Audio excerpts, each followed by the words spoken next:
మహబూబ్ నగర్ జిల్లా కలెక్టర్ కార్యాలయంలో Telangana BC commission chairman Niranjan మరియు సభ్యుల బహిరంగ విచారణ కార్యక్రమంలో మేదరుల సమస్యలను మరియు అభివృద్ధిని కాంక్షిస్తూ తెలంగాణ మేదరి మహేంద్ర సంఘం రాష్ట్ర ప్రచార కార్యదర్శి ప్యారసాని రమాకాంత్ మేదరుల సమస్యను వివరించారు.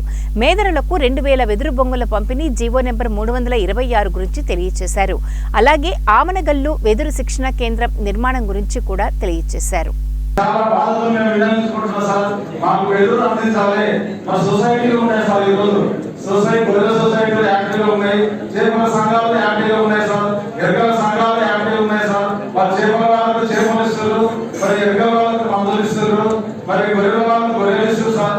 మరి మా మేధలకు మరి ఎదురు కూడా ఇవ్వాలి సార్. ఎందుకంటే ఆ పనితత్వం మేము ఏం పని చేయలేము.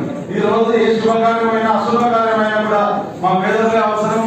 మరి జీవో నెంబర్ 326 ప్రకారం ప్రతి మేధకి కూడా 2000 వెదురులు ఇవ్వాలనే నియమం ఉంది సార్.